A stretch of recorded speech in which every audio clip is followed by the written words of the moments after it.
Empire Sports Network proudly presents the Greater Buffalo Sports Hall of Fame Award Ceremonies. The 1995 honored inductees include Ward Wetlaufer, Jim Schroeder, Sal Maglie, Dick Cortright, Dorothy Sowers, Ted Darling, Craig Ramsey, Bob McKinnon, Joe Ferguson, Jimmy Arias, and Bob McAdoo. Live from the Statler Golden Ballroom in downtown Buffalo, your Master of Ceremonies, Bob Koshinski. Good evening, ladies and gentlemen. Welcome to our Empire Sports viewing audience. Welcome to the Statler in downtown Buffalo. I'm Bob Koshinski, Program Director of the Empire Sports Network, proud to be your Master of Ceremonies tonight. And this, having grown up in Niagara Falls and having worked my adult life in Buffalo, this is truly an honor with some of the greats that we have up here being inducted into the Greater Buffalo Sports Hall of Fame.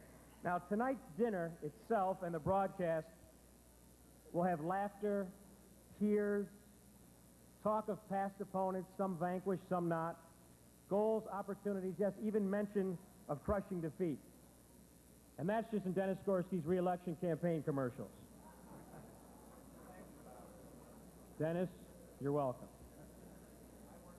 Of course, on my right, we have the Honorable Mayor of the City of Buffalo, Tony Masiello, who once, as he's already told us himself, was a fine athlete, had a collegiate basketball career at Canisius College. In fact, his career occurred very close to the great Bob McAdoo with the Buffalo Braves. In fact, they were separated by just, what, a couple years and about 30,000 points, I think, right, Bob? They each had their own moniker for the PA announcer. Of course, everybody remembers 2 for McAdoo.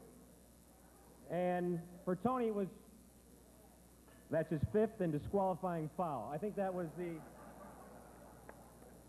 I can poke fun at Dennis and Tony. First of all, I'm half Italian, half Polish. Plus, I live in Niagara County, so I don't have to worry about them raising my taxes. We're going to get right to the affair this evening. We have some great honorees and some super presenters as well. We're going to start, first of all, taking a look at a video that was put together for our first inductee tonight, Ward Wetlaufer.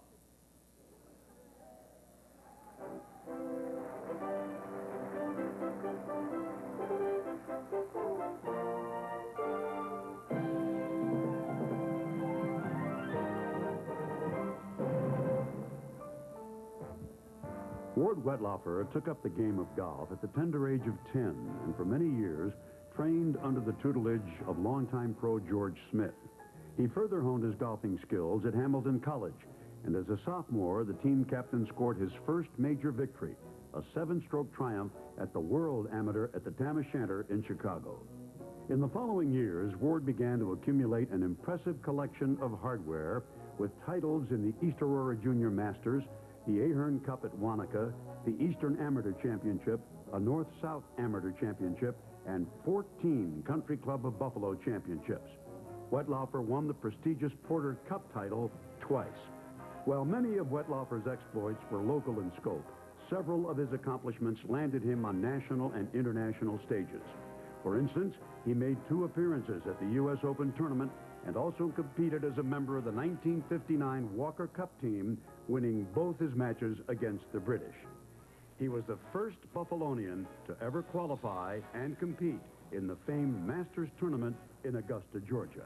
Ward Wetlaufer, forever enshrined in the Greater Buffalo Sports Hall of Fame.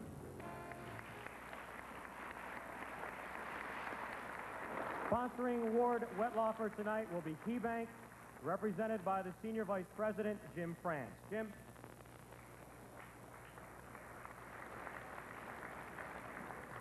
Thank you and good evening. On behalf of KeyBank and the KeyBank family, I would like to take this time to congratulate all of the inductees to tonight. It's an honor well deserved. This evening, I have the pleasure to present KeyBank's inductee to the Greater Buffalo Sports Hall of Fame, Ward Wetlaufer. Ward is a scratch golfer, and to put that in perspective, a scratch golfer, 0.5% of all the golfers in the United States are scratch golfers or better. It's an elite group. At one time, Ward did get his handicap to a +2. And a +2 is only a few strokes away from being a pro. I think that's also great. Ward, as it said in the film, had the honor of being named to the Walker Cup. He has won numerous championships, and they said there was 20 country club of Buffalo championships. That's quite a feat in itself, along with all the others that he won. Ward is here tonight with his family, his wife Tracy, daughter Barrick, sons Ward, known as Junior, and Dale. It is now my distinct honor to introduce KeyBank's inductee to the Greater Buffalo Sports Hall of Fame, Ward Wetlaufer.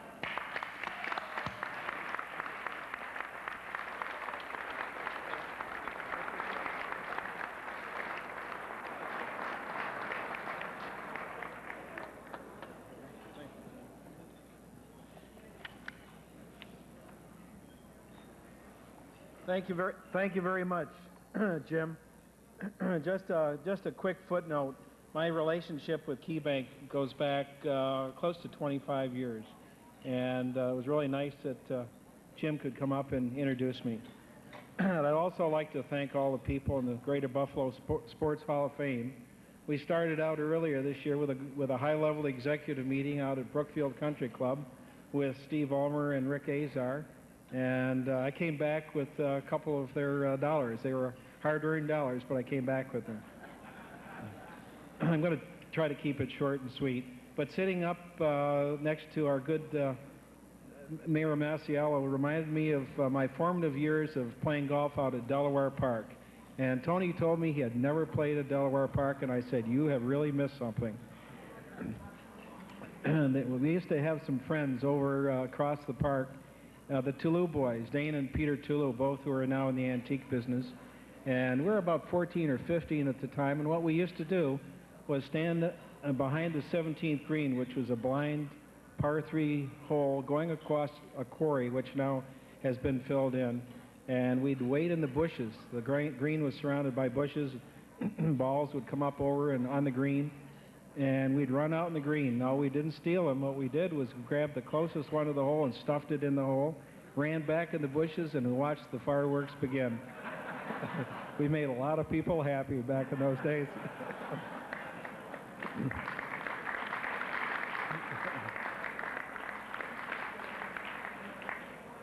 About 12 years ago, I was in St. Andrews playing golf with Tracy and I after a business meeting in Birmingham, England, and I had the opportunity of spending some time with Michael Benalik, who has been the head of the RNA for quite a few years. And on the 18th hole, some of you might have seen the 18th this year, I hit a pitch and run shot that rolled about 50 yards short of the green, rolled up, lipped the hole, and I made the birdie. And Michael came out and he said, "Where did you learn that shot?" I said, "Delaware Park."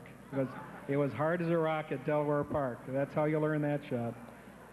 But I'd like to just take a quick minute and pay homage to my father, who has been dead now for 26 years. In '69 he left us, but he was really a great mentor, and he allowed me to spend 4 years of college during the summers playing golf. And we had an arrangement whereby I could play golf if I treated it like a job. And of course I love golf, and I did treat it like a job and was quite successful, with the understanding that after college was over, I'd go to work, either play professional golf or go to work. And I ended up playing golf. The other person I'd like to honor is my wife, who has been so very understanding, and family over the years to be out in the golf course, and she's taken care of the children and has been a wonderful friend and spouse and great mother. But I'd like to wrap it up just by thanking both of them and thanking everybody for honoring me tonight.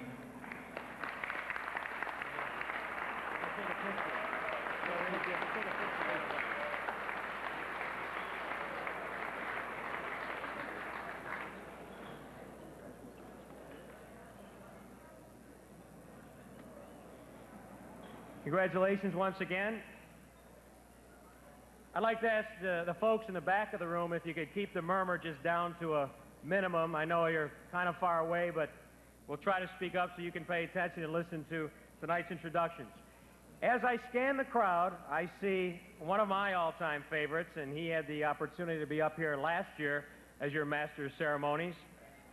Apparently, he asked for double what he got last year. Let's have a round of applause for Van Miller, who's sitting out there at table 34. Van, how about that? Hey, buddy. Next, it's time for our next inductee. We turn now to the world of professional bowling. Next, we would like to show you a piece of the life of Jimmy Schroeder.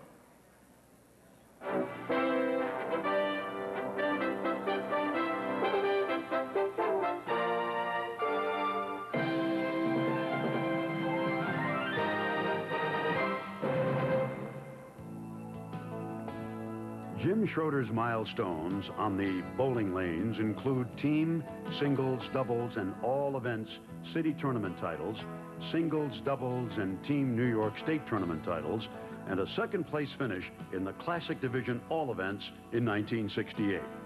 His crowning personal achievement was the 750 series, which produced the singles title in the 1976 American Bowling Congress Tournament in Oklahoma City, a tournament in which Jim Schroeder has appeared in every year since 1949. Jim was the first bowler from Buffalo to join a nationally recognized professional team when he signed on with the St. Louis Falstaffs and led that team to a world title in 1958.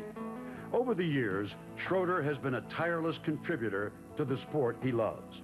A commentator once noted that few have spent as much time at clinics, local, national, and worldwide, as Jimmy Schroeder. He is a director of Special Olympics International and has been elected to the New York State and ABC Bowling Halls of Fame. And tonight, he is forever enshrined in the Greater Buffalo Sports Hall of Fame. Sponsoring Jim Schroeder will be the Greater Buffalo Sports Hall of Fame, represented by their newly elected president of the American Bowling Congress with over 2.5 million members, Ben Palumbo. Thank you, Bob. It's a pleasure on behalf of the American Bowling Congress, the Buffalo Bowling Association, and all of the bowlers nationwide and all of the sports fans to say a few words about my friend Jim Schroeder. Jim and I go back over 40 years ago, back to the old days of Connecticut Lanes for you who bowled in Buffalo, days when Jim used to be a baker with Schroeder Bakery. Of course, he didn't last very long there because he was sneaking out bowling all the time. His dad canned him, I think. But I'm glad to see bowling represented. We have all of our over 50, 60 people from bowling in the audience. You've seen a great video.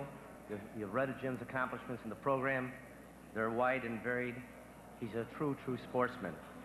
I'd like to share a couple of things that weren't in the program with you. As I say, Jim and I go back a long time ago. In Reno, very soon, Jim will be competing in his 50th ABC.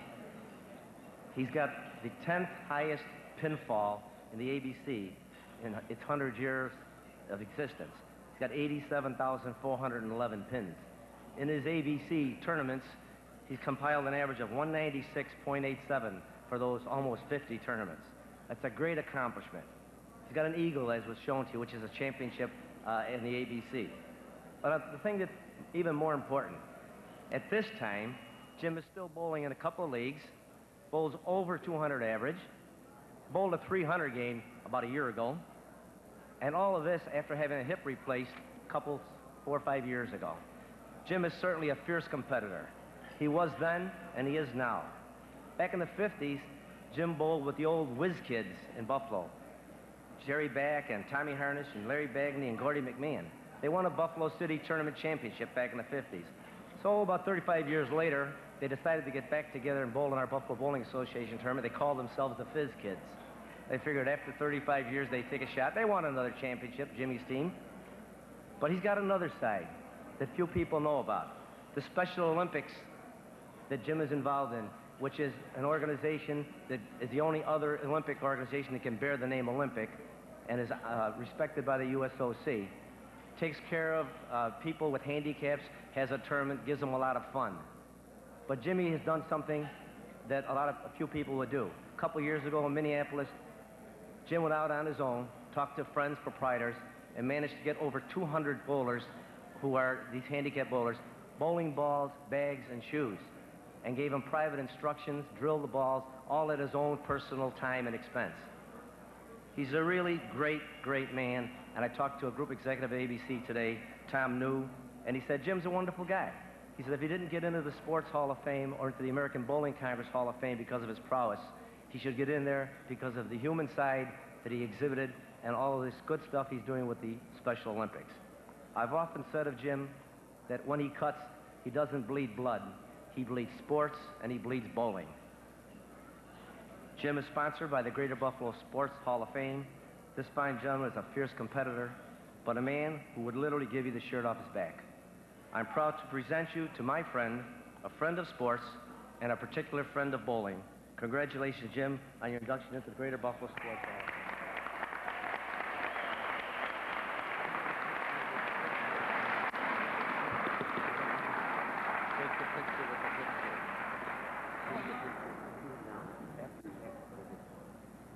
Get things lined up here. Does anybody know a good speechwriter? It's cheap, low budget, you know. But I'd like to thank the nominating committee, who's ever responsible for nominating me, and those that elected me into the Sports Hall of Fame. It's truly a proud moment for me and my family and friends. I'd like to thank Chuck Frawley and John Kapelewski for their kind help in arranging details for me to get down here tonight.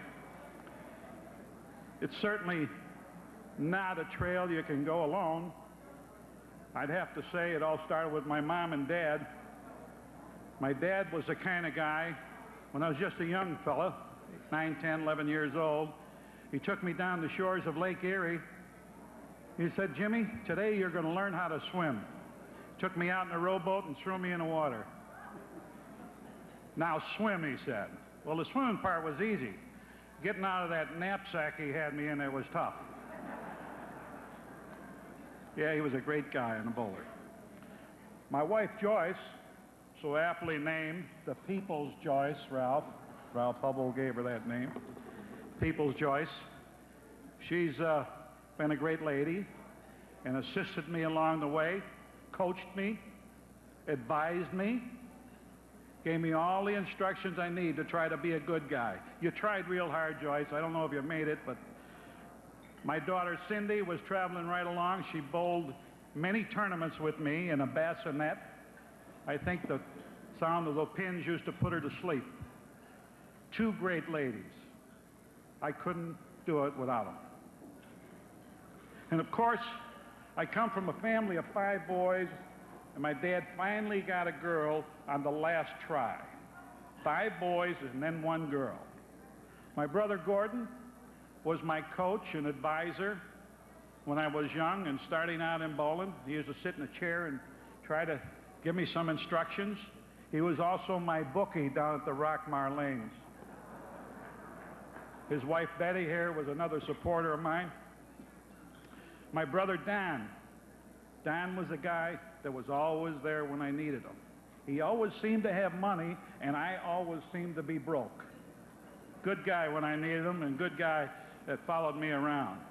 My brother Tootie was a great sportsman, a guy that would give you the shirt right off his back. And of course, his wife Dolores also was a supporter. My brother Bobby, he was a guy that if you had a team that needed to strike to win the World Championship, he's the guy you'd want to throw that ball. He could have certainly been a great bowler. He was a great bowler, but never turned pro. And then last but not least, my sister Carol, the baby. And she became one of Buffalo's top bowlers, and I'm sure someday she too will go in the Ladies Hall of Fame. She happens to be my favorite sister. And of course, I'd like them all, if they would, just stand up and take a bow for a minute, because they are a very big part of my sports life. Table 47 and 8 back there.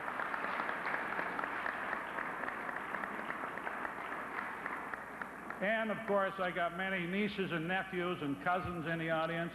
I'm very proud that they come down here tonight to to witness this beautiful event and see all these great athletes here. I have to mention a guy that Ralph Hubble used to introduce as my mentor. His name was Ali Brandt. He led the all-time record for about 40 years with 886 score. And every time Ralph would introduce Ali, he'd say, "Ali, please stand up." If you knew Ali, he weighed 110 pounds soaking wet with his bowling ball. Very small, diminutive guy, a heart of a lion. And Ralph would say, "Ali, please stand up." And Ali would stand up, and Ralph would pause for a moment. And then he'd say again, "Ali, please stand up." And it always brought the crowd down. Great guy. Buzz Fazio. He's a guy that called me to St. Louis to bowl with the Falstaffs. Probably one of my biggest thrills in bowling. And Buzz became like a father to me. And we had a great association for some 30 years. Buzz did pass away this past year.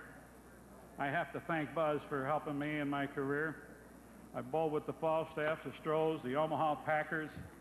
I bowled for AMF for over 30 years. And I have to thank AMF for giving me exhibitions and clinics and endorsements and making life easier for me and my family. They were great.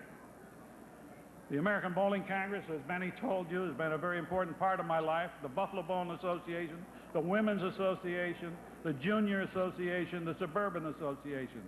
These are really the unsung heroes of bowling. They're the people behind the scene there doing all the work.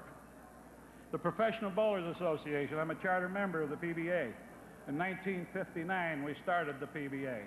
And here it is, 1995, 36 years later. We're still going strong, and now we have a senior tour, which I'm a super senior now. And as Benny mentioned, I'm bowling director with the SOI, the Special Olympics International. This has probably been my most rewarding work. It's not what I do for them, it's what they do for me. They have the heart and soul that really makes you laugh and have a lot of fun when you're with them. It doesn't take much to satisfy them. And of course, my one charitable organization, I belong to the Lions Club, which I've had a lot of fun belonging to. And some of the guys are here in the audience tonight. Thanks, fellas, for coming out. The bowling proprietors have been very good to me. They treat me like a celebrity. They let me bowl free. They offer me a cup of coffee once in a while. It's been a lot of fun. We've had some fun times. I'm probably going to leave some people out, but I was listening to the radio the other day coming down here, a sports talk show. And a fella called in and said to the announcer, "What are the requirements to go in the Sports Hall of Fame? What are the prerequisites?" And the announcer kind of fumbled around a little bit. He didn't really know what they were. I'd say their desire, determination, physical endurance, mental ability to strive for excellence. And I'm sure every one of these persons up here today has done all of that and more. That's one thing you cannot buy in this life, is talent. You must learn it, and it doesn't come easy. There are a lot of ups and downs. Watching the Ryder Cup the other day, watching those great, great golfers, the best players in the world, lose on a very, very small difference. And watching Curtis String hang his head. The agony of defeat, it was there. And to watch those British guys and the Europeans, the thrill of victory. Oh, it was great. And they flew back in their Concorde, and I'm sure they're still thrilled to this day. This is something that money cannot buy. You can have all the money in the world, but you can't get those thrills. Only in sports do you get them. The ability and courage must be earned. I think that if a pathologist were to do an autopsy on these players, you know what they'd find? You know, Doc. Broad shoulders, a stiff, rigid backbone, a stomach with a very thick lining, and a very enlarged heart.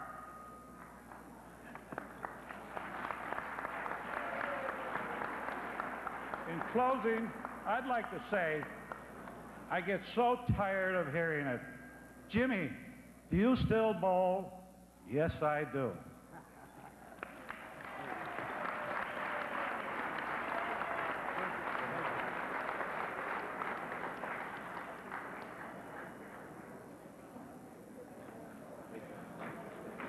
Congratulations, Jimmy.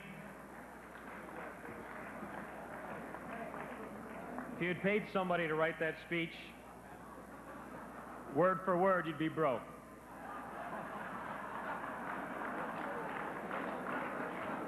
This next award, I'll tell you what, before we go any further, I know that, and I apologize for the rush of trying to wrap up your dinner, and I know you're in a dessert, but what little we had a chance to taste up here, I thought was delicious. Let's hear it for the Statler crew and the food they had tonight.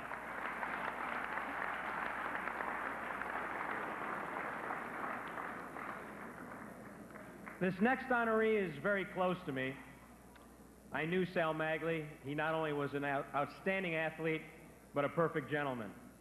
And it's particularly close to those of us from Niagara Falls that a gentleman that has been always called as Niagara Falls' favorite son gets his just due tonight. Ladies and gentlemen, let's take a look at the life of Sal the Barber Maglie.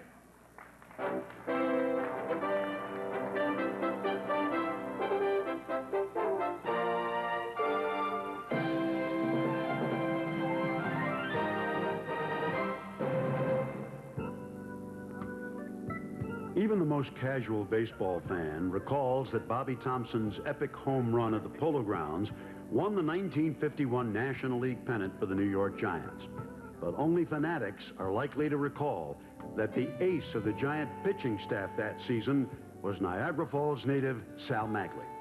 Maglie led the league with 23 wins in 1951, and his Giants sorely needed every one of them to take the flag.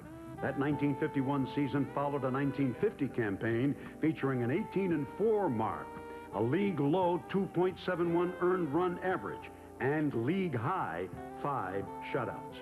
Maglie won 18 more games in 52, paced the 1954 pennant-winning Giants with 14 victories. His career with the Giants, Yankees, Dodgers, and Cardinals concluded with 119 victories against 62 defeats. He started Game 5 for the Brooklyn Dodgers in the 1956 World Series against the New York Yankees, surrendering only 2 runs and 5 hits in an effort which would likely have produced victory on most days. But not on that day. That was the day Don Larson pitched the only no-hitter in World Series history. A favorite son of his native Niagara Falls, Maglie was honored after his retirement when the city bestowed his name on the former Hyde Park Stadium. Sal Maglie, forever enshrined in the Greater Buffalo Sports Hall of Fame. Sponsoring Sal Maglie's induction tonight, Rich Baseball Operations, represented by their Vice President, Mike Bellani. Thank you, Bob. On behalf of the Rich family, we would also like to congratulate and thank John Kapelewski, originally from Syracuse, for bringing this great hall to Buffalo 5 years ago. And it's a hall that covers all aspects of sports, professional, amateur, and tonight I'm also thrilled that it's recognizing a sport from the town of Tonawanda, synchronized swimming, which has received national recognition because of a young lady back here, Dorothy Sowers, who was given 30 years of her life as a volunteer.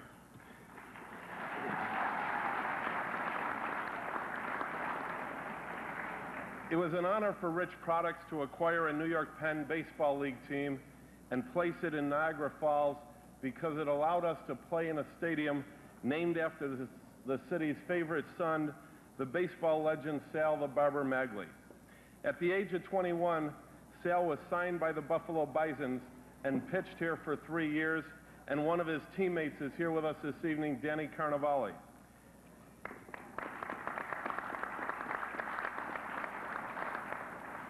Sal's big league exploits are well documented. His no-hitter in 1956, his career victory total of 191, his 23 wins in 1951 to lead the New York Giants to a pennant, how he received the nickname the Barber, countless numbers of answers to that. But what makes Sal a true legend in my eyes is how he came back to his hometown of Niagara Falls when his baseball career was completed. He lived the rest of his life until his passing in 1992, and more than that, he never said no to any request to go out and speak to any civic group, school group, or church group, and never stopped for the opportunity to talk about the great game of baseball and talk so proudly about his roots in Western New York. It's a great honor to have members of his family here tonight to accept his award and to have him and his plaque proudly displayed because of the mayor in downtown Buffalo in a Hall of Fame that we have here. And hopefully next year we could have 2 Hall of Fames, one down in Market Arcade and one in the new Crossroads Arena.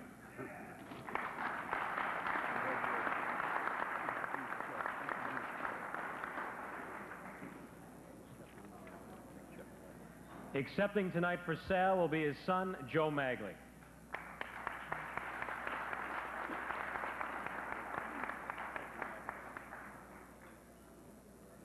Thank you, Mike. Thank you to the Buffalo Sports Hall of Fame. It really is a pleasure to be here tonight. I know most of you have heard the stories of Sal Maglie, his menacing look on the mound, the unshaven face, the dark skin and the hair, and the eyes that seemed to burn a hole right through the batters as they stood at the plate. He often pitched high and inside, shaving the batters close. Because of this, he was known as the barber. However, as Bob Curran pointed out in the Buffalo News last week, the nickname actually started when Leo DeRocher said he looked more like the barber in the third chair. This was his public image. The real Sal Maglie was kind, generous, and soft-spoken. He was loyal to his family, myself especially, friends in the Western New York area where he started his career. He had opportunities to live other places, but always decided to come back to Western New York. This, to him, was home, and the people here were his friends. He donated a lot of time to his various charity events and nonprofit organizations, especially Little League. You can always find him out somewhere helping out the kids to learn how to play baseball. And he liked his golf. And Ward, don't worry about taking money from Rick, because I think he won it from my dad first. Till I was a teenager in high school, and as most teenagers are, you're kind of, just think that you're big and you know more than your parents, and so talking to Dad, and we're in the backyard playing catch, and I tried for so long to get him to actually pitch me a ball like he did out on the field. Being in his 60s and me being the teenager, I thought, no problem, I can handle it. Well, after a number of games of catch, he finally gave in and decided to pitch one. When he threw it, I watched the ball, my mitt, and everything else go off behind me and hit the fence to the neighbor's yard. I knew then that this man can throw a ball.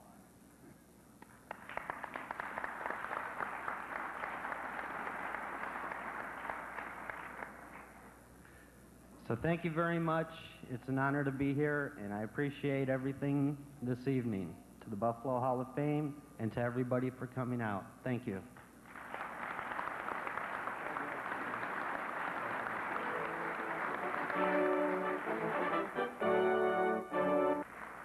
Welcome back to the Greater Buffalo Sports Hall of Fame broadcast. As many have alluded to already, the Greater Buffalo Sports Hall of Fame now has an actual physical home. This is something that was long in coming, something that I know the committee has been working very hard toward. We put together a bit of a snippet of something that took place last Wednesday. Let's take a look. Since 1991, 47 people have been inducted into the Greater Buffalo Sports Hall of Fame. But what is a Hall of Fame without a hall? Until now, the Sports Hall of Fame consisted entirely of an annual induction ceremony featuring the local sports heroes and individuals who made their mark in Western New York sports history. But last week, officials of the Buffalo Hall of Fame unveiled the first ever physical site located in the refurbished Market Arcade on Main Street. I can't begin to tell you how proud the Greater Buffalo Sports Hall of Fame Board of Directors is to be experiencing this moment at this time. This is something that the board has worked very hard to accomplish, and we have a lot of people to thank for that accomplishment. The Greater Buffalo Sports Hall of Fame, now a permanent site in the city of Buffalo.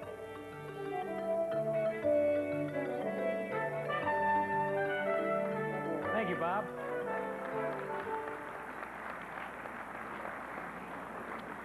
Now, before we move on, I'd like to introduce a special table and a family that is certainly one of the finest in Western New York.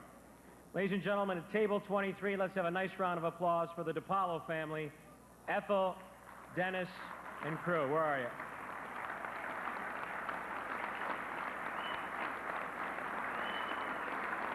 And I would like to be the first one to publicly nominate Elio DiPaolo for the 1996 induction class of the Greater Buffalo Sports Hall of Fame.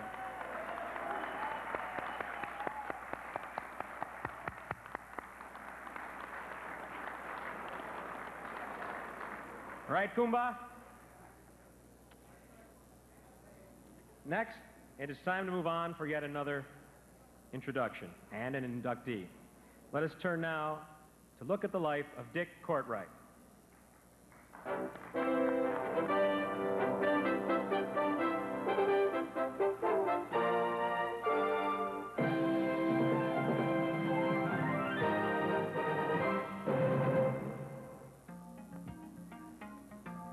A berth on the U.S. Olympic team is a source of pride not only to an athlete, but to his community as well. In 1952, 1956, and 1960, cyclist Dick Cortright honored his hometown of Buffalo with appearances at the Summer Olympic Games, becoming the first U.S. cyclist to qualify for the Olympic squad 3 times in succession. Although a spot on the Olympic team certainly represents the pinnacle of success for an amateur athlete, that pinnacle is merely the tip of the iceberg for Cortright, one of the preeminent cyclists of his time. Dick won the All-Ontario Championship in 1949, the 50-mile tour of Centerville, New Jersey in 1950, the 50-mile U.S. title in 1954, the 1-mile U.S. title in 1955. In 1959, Dick was a member of a 4-man team which set a U.S. record in the 4,000-meter pursuit event at the Pan American Games and captured for the United States its first Pan American gold medal in that event. He was recognized as the best all-round rider in the United States in 1950, a season which featured a 26-race winning streak. Dick Cortright, forever enshrined in the Greater Buffalo Sports Hall of Fame. Sponsoring Dick Cortright will be the Greater Buffalo Sports Hall of Fame, represented by longtime friend and 8-time national cycling champion Larry Reed. Larry?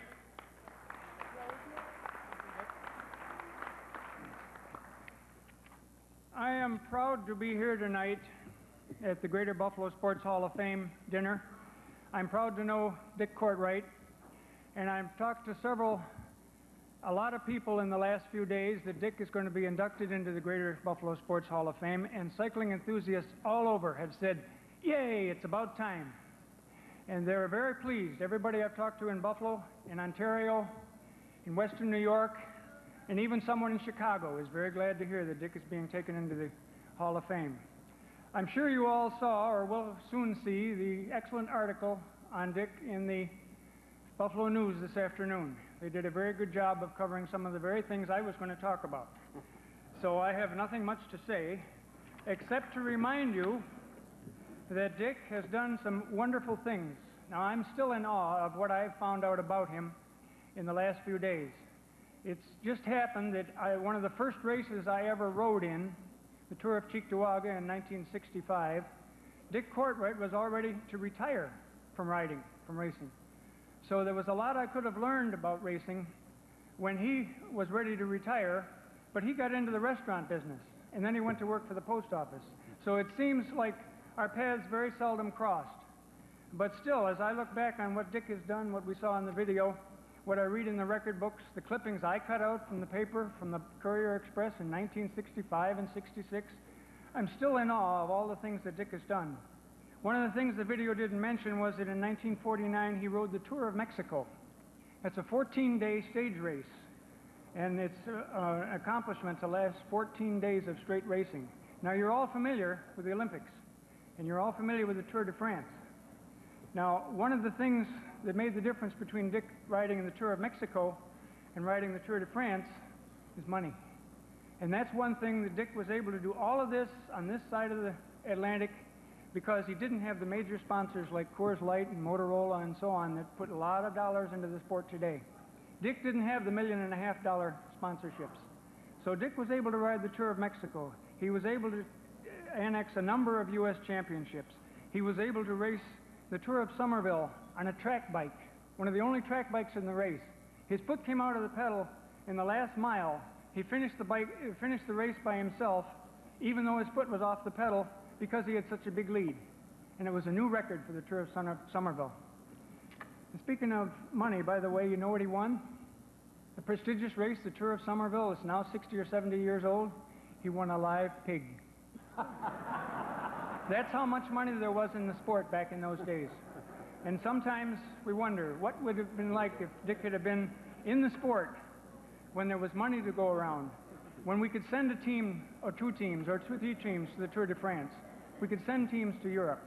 It took a lot of doing to scrape up money for the Olympics, and it still does. But Dick would have had a great time over there in the Tour de France. I just know it. So I'm happy to introduce Dick tonight, and I know he's really a credit to the sport and will be a credit to the Greater Buffalo Sports Hall of Fame. Thank you.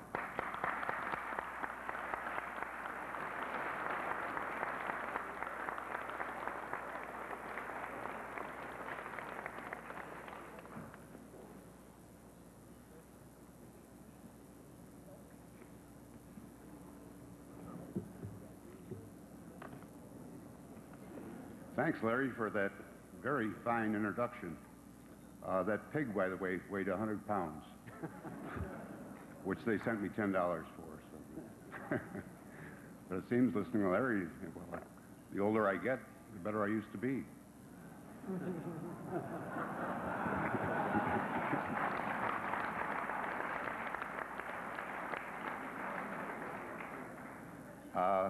Some of you may know this is actually my second induction.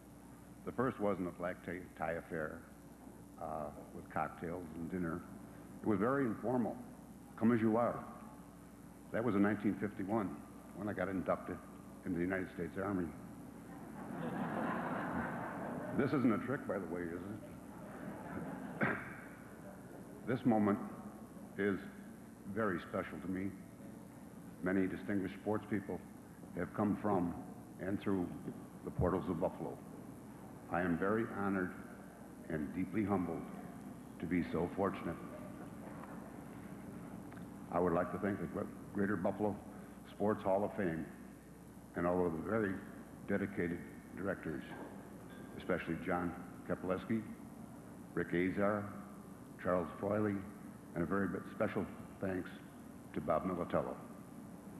Also, I'd like to thank the Buffalo Bicycling Club and thank you and thank them for their honorary lifetime membership.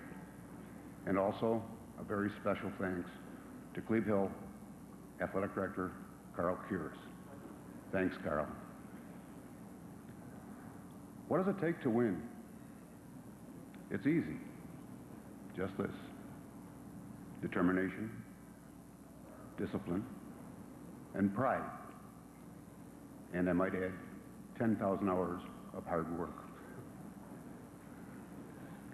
Olympic competition represents all that is right in sport, all that is good on this earth, pride in our families, to bring honor to our nations. Yes, our nations, each competitor's nation. I have some rules I play under, rules that have guided my life in sports, at home and at work. Number 1, play to win. Number 2, win without boasting. Number 3, lose without excuse. And number 4, play by the rules. Mind you, those rules were not always easy to follow as an Olympian. The U.S. Olympic team is the only team not subsidized by the government. I had to earn my way to make the team through the process of elimination and lots of hard work. But you paid my way. Your donations and corporate sponsorships paid my way.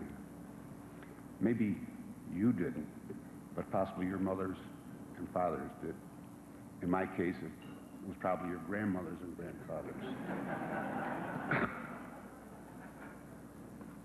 But for this, I thank you. I thank you for letting me represent you. There is something very special about wearing the Stars and Stripes in competition, and I was very proud to do so.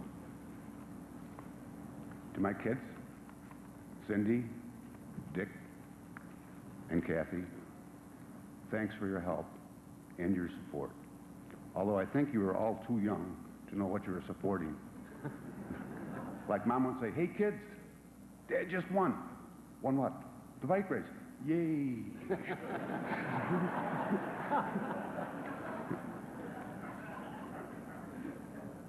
To my wife of over 40 years, I thank you, Rose, for all the support and encouragement, and for always being there, and for the joy and the happiness you have brought me.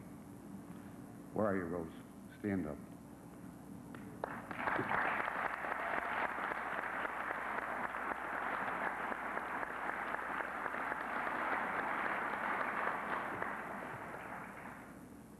This has been the most memorable experience of my life and will be enshrined in my memory forever. And I thank you so much.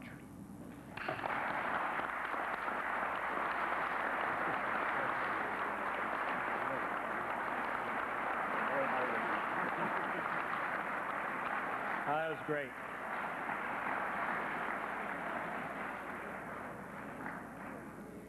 You know, if he knew they were giving away free pigs, Tom Jones would have gotten that bike race too, right? You got to know Tom. Next, we'd like another special introduction out there in the audience. Let us turn our attention to table 29, which I think is way down under the overhang. Nancy Whiteman, President of the United States Synchronized Swim Team. Nancy, where are you?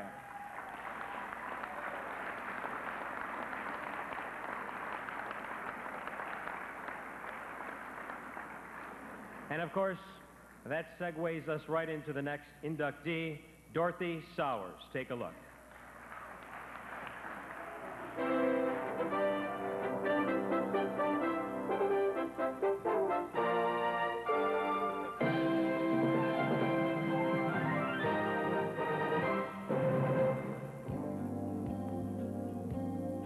The sport of synchronized swimming was relatively new when Dorothy Sowers witnessed a demonstration at the Buffalo Athletic Club in the early 1950s. She began her coaching career in West Seneca after earning a physical education degree from Cortland University.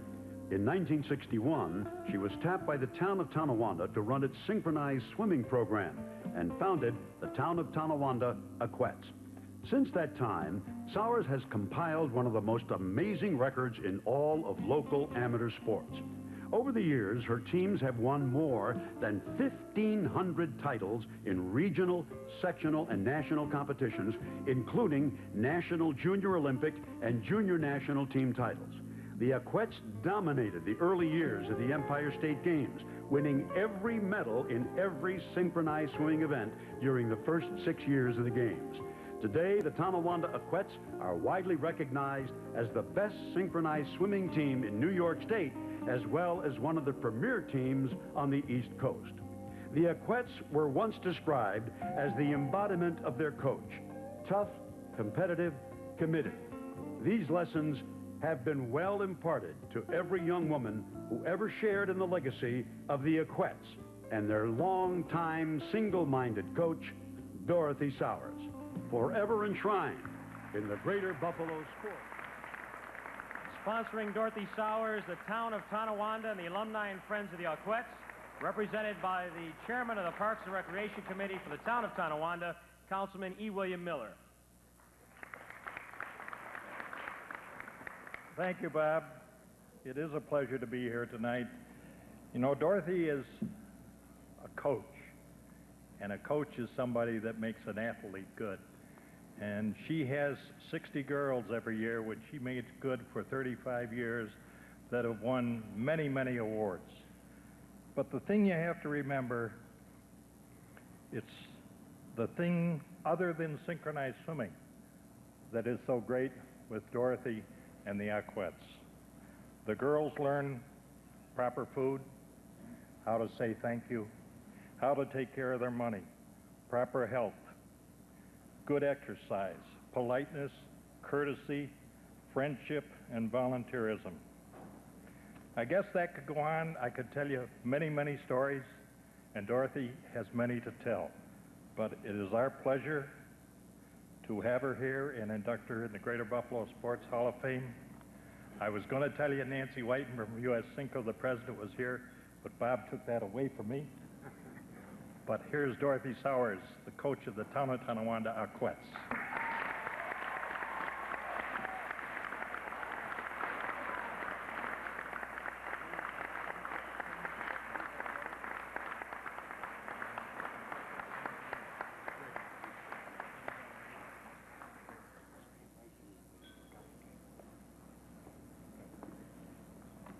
Thank you, Bill, and thanks to the Greater Buffalo Sports Hall of Fame. This truly is an honor.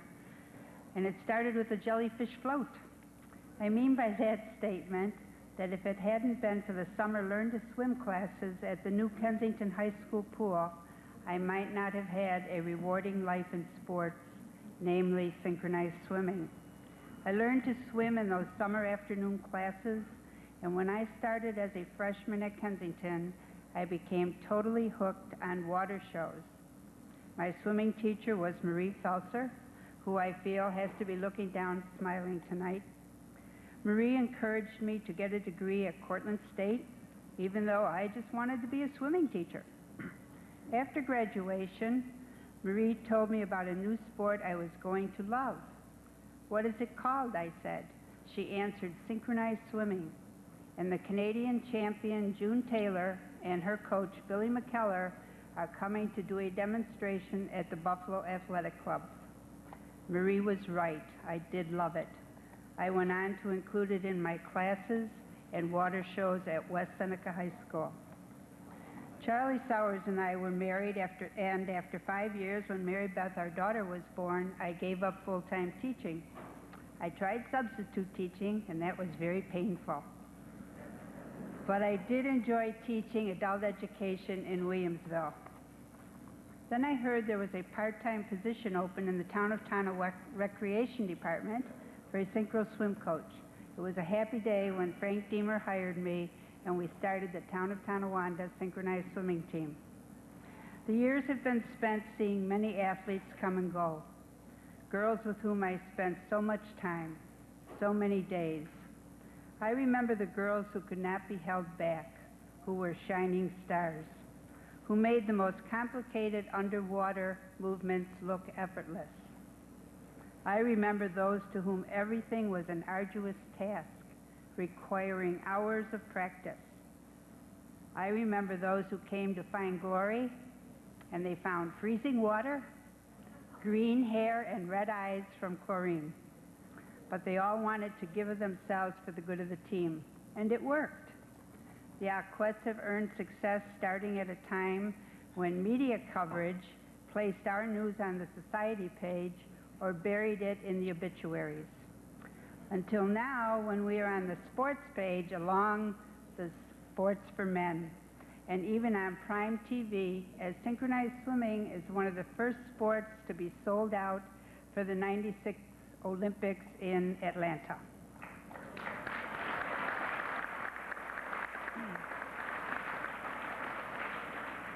Synchronized swimming is also an emerging sport with NCAA, and athletic scholarships are now available. But make no mistakes about it. This success and changes only came about because men and women alike worked for them. And in the Town of Tonawanda, I had the good fortune to have supportive town leaders, encouraging recreation directors and supervisors, talented assistant coaches, dedicated parents, and female athletes.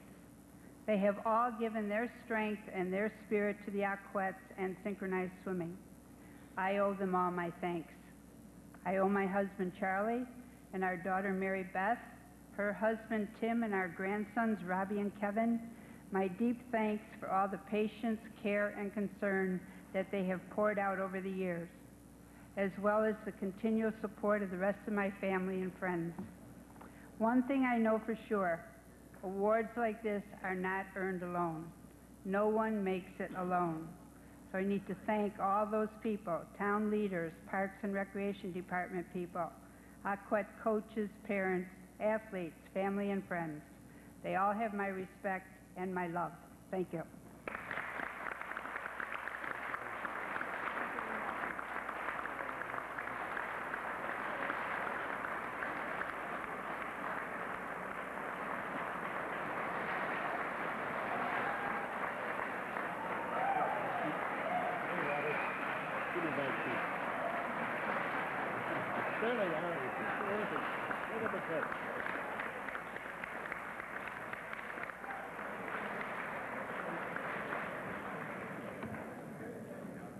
Just so you know how dedicated they are, Dorothy, they held their breath through your entire speech, and I think that's quite an accomplishment. Next, an inductee, of course, is very close to us at the Empire Sports Network. And because of that, I'd like to introduce at this time a table representing an organization, of course, he worked for so many years, the Buffalo Sabres, who are right here, stage left. The Knoxes, Bob Swados, Doug Moss, President and CEO, Jennifer Smith, take a bow.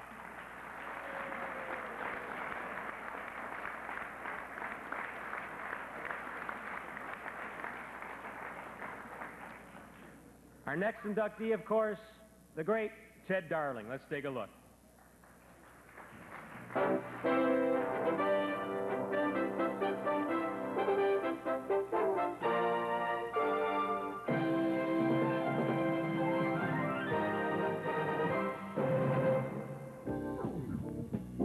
On the night of October 10, 1970, a new National Hockey League franchise took the ice at the Civic Center in Pittsburgh to challenge the Penguins. High above the ice, a young broadcaster from Kingston, Ontario, took to the mic to broadcast his first play-by-play assignment in the National Hockey League. Few would realize at the time that the team and its play-by-play announcer would enjoy an affiliation lasting 22 glorious seasons. The new team was the Buffalo Sabres. The announcer was Ted Darling. Ted called the Sabres victory in their surprising debut, and he would call over 800 more during his illustrious career. As the franchise matured, Ted was at the mic to relay each important first and historic milestone in team history, including Gilbert Perreault's 35th goal of the 1970-71 season, breaking the NHL record for rookies, Rick Martin's 39th goal a year later, a Stanley Cup Finals appearance in 1975, and the 12-6 victory over the Soviet Wings team a year later. Ted has been recognized following his premature retirement by induction into the Hockey Hall of Fame, one of the few broadcasters so honored, and Buffalo Sabres Hall of Fame. The well-deserved recognition of Ted's excellence continues tonight with his induction into the Greater Buffalo Sports Hall of Fame.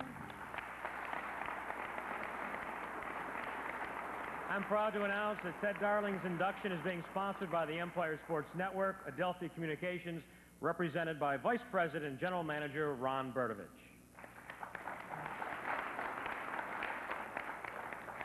Thank you, Bob. Being fairly new to Western New York, I never had the pleasure to listen as Ted Darling entertained Sabres fans for 22 years. And since Ted can't be with us this evening, I thought we'd give you just a sampling of some of his calls before we go on. Going to the far side is Turgeon. Gets it back in now. Behind the net. They try to work it in front. The shot is scored! Bocchioni! Bocchioni on his first shift in the National Hockey League has given the Buffalo Sabres a 1-0 lead over the Quebec Nordiques, and look at the smile from that kid. Bumped into the board, still with it, and he is hit there behind the net. Howard Chuck works it up, but he scores! face-off into the left of the Ranger net. Andrechuk, he will try to win the draw. He gets it back, and here's an opportunity. The quick shot, the rebound. They score! Wells gets the goal. The pass, but it went off a skate, and Bodger works it up to Snuggerud. Here comes Brad Bay going in and goal. Shoots, he scores!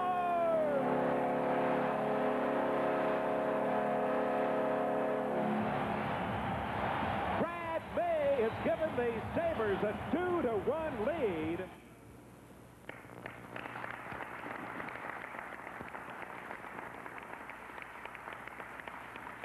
He had a style of his own, and from all I've heard from so many people, he was simply the best for so many, many years.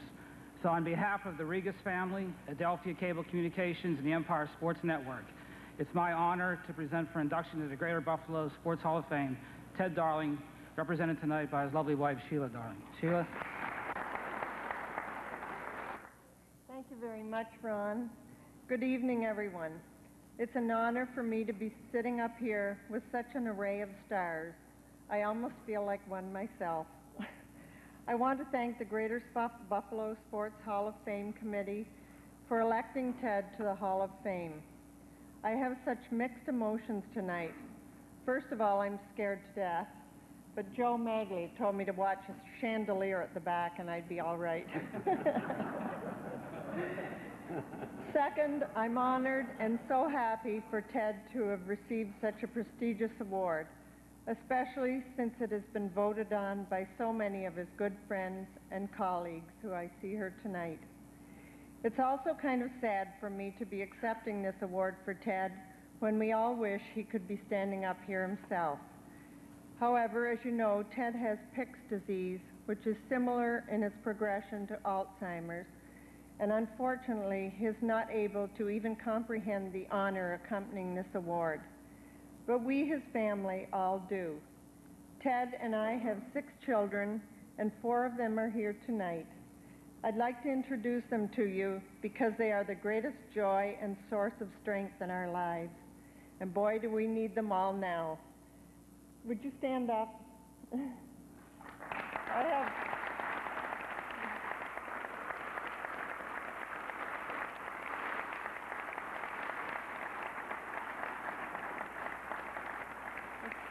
Wendy, Tim, and Liza. And now I'd like Joel, my son, who's a producer at CBC in Toronto, and kind of following in his dad's footsteps, and he'd like to say a few words on behalf of his dad.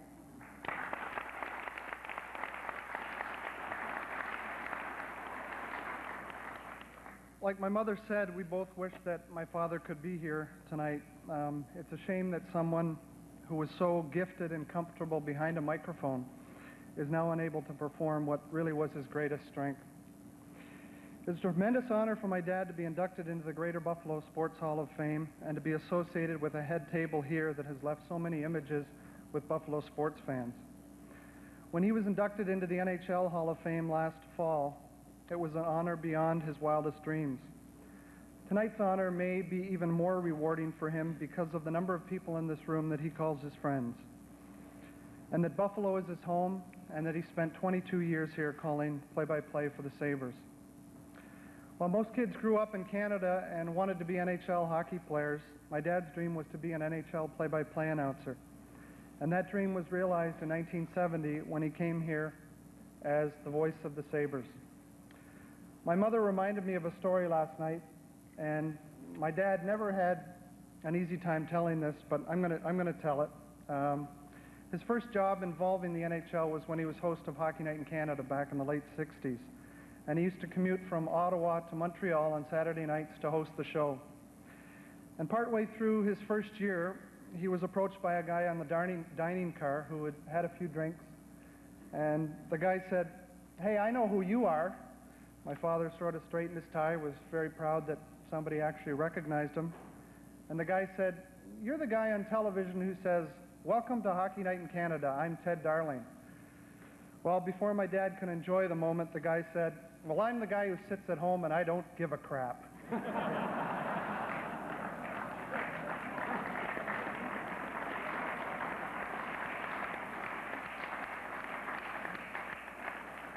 I think it's a moment that he remembered through his career, and I think it proved to him that the game of hockey was special, and to play a small role in describing it on radio or television was an honor and a privilege to him. To say that he loved his job is an understatement. I was lucky enough to sit in the press box and accompany him on some road trips a few times, and I found out that there was much more to his job than what I heard or saw on radio and television. He loved his job because he loved the people, he loved the fans, he loved the media, and he especially loved being around the players. There are a few people that my father would like to thank. First of all, I know he would like to thank the late Punch Imlach, who was instrumental in bringing him here to Buffalo. Also, Seymour and Nordy Knox, who have been very supportive of him and our family over the years, as well as the entire Buffalo Sabres organization. I'd also like to thank members of the advisory committee, many of whom my father considers his friend, and in particular to Jim Kelly of the Buffalo News, who I know my dad considers a very good friend, and he has been very supportive of our family as well over the years. This award makes us all very proud of his accomplishments, but what makes us even more proud is that he's our father. In closing, I think my dad would like to thank my mom, who has continued to show my dad, as well as his children, what love is all about. Thank you very much.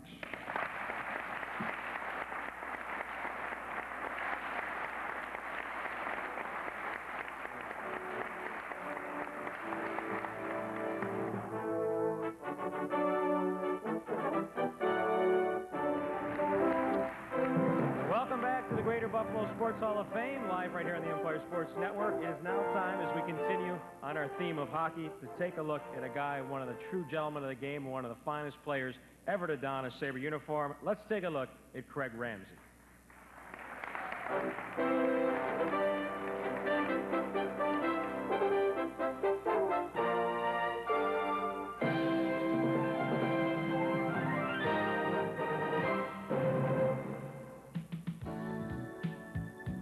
Craig Ramsey once acknowledged that his job was to keep the other guy from scoring.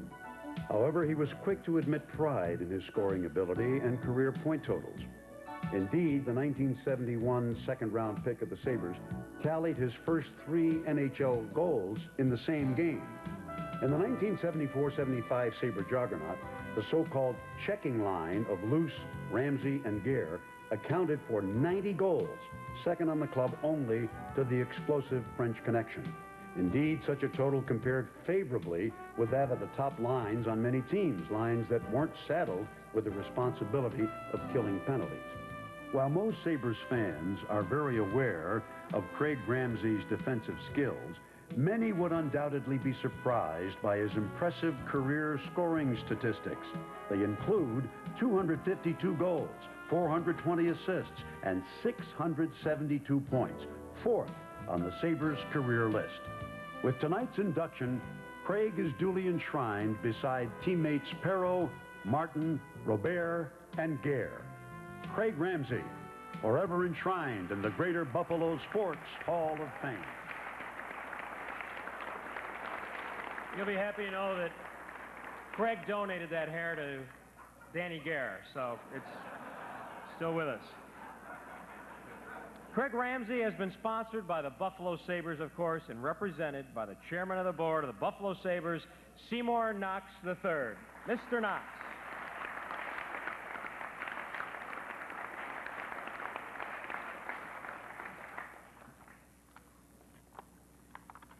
It gives me great pleasure this evening to represent the Buffalo Sabres as the sponsor of Craig Ramsey on the occasion of his induction into the Greater Buffalo Sports Hall of Fame.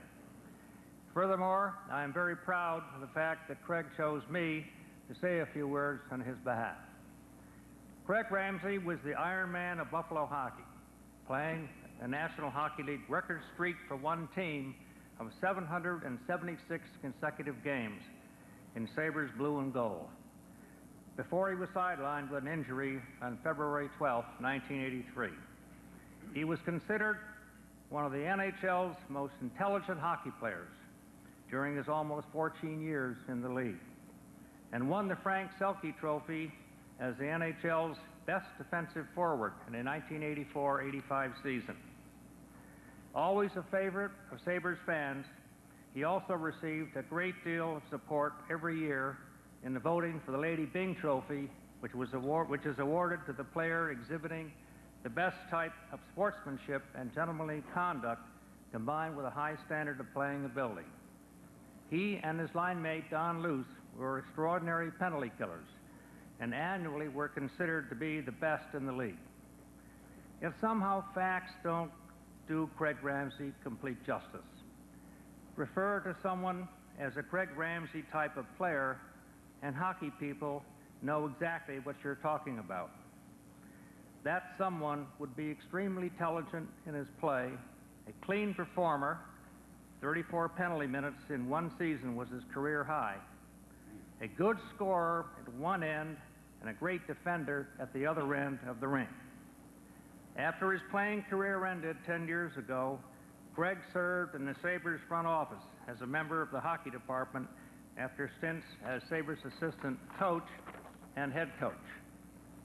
Among his many responsibilities was the supervision of the younger Sabre prospects playing for the Rochester Americans. While Sabre fans have had plenty of heroes during our past 25 years of play, all of them certainly have had more than a small soft spot in their hearts for Craig Ramsay. Not only did he earn the respect of all who watched him play, but he also earned the respect of those who played against him. Rammer, thanks for the memories. Thanks for your steadfastness, your dedication to the game, your loyalty to the Buffalo Sabres organization, and to the thousands of Buffalo Sabres fans who admired your play for so many years. Welcome to the Greater Buffalo Sports Hall of Fame, and heartiest congratulations from us all.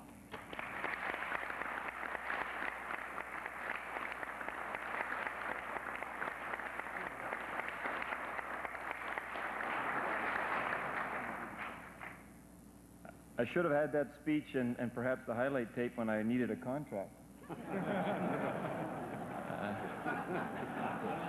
Somehow we didn't hear the same things.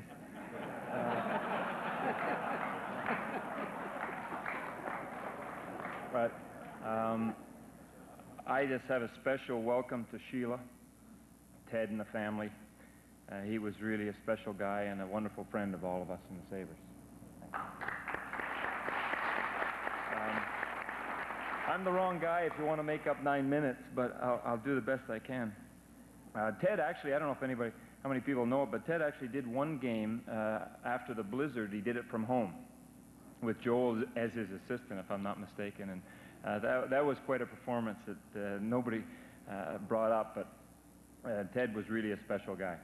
I want to thank the selection committee and welcome, of course, all the inductees. It's good to see that Susan's letters have finally paid off. When I first found out, when they contacted me, I said, "That's wonderful, thank you very much, but I won't be able to make it for the induction. I'll be working for the Florida Panthers."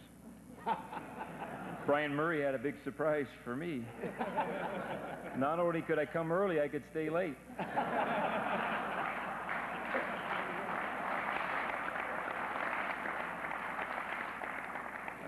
They said keep it short, but I lied. So. But I guess I want to introduce my family, of course, and that takes a while. But Travis, you have to stand up and you have to stay up, kid. Travis, Jad, Brendan, Tristan, if she's still awake. Stand on the chair, Tris.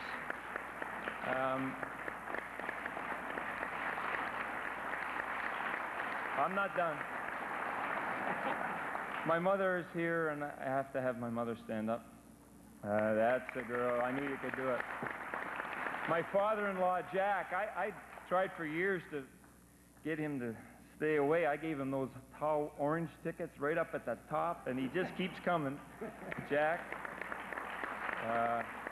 Doug and Larry, I don't know where they got to. There's Doug and Larry. You got to stand up, too, way at the back somewhere. Get up. And my brother-in-law, Doug, is a member of the Rochester Hall of Fame, and he's on the wall down in Rochester. We're very proud of him.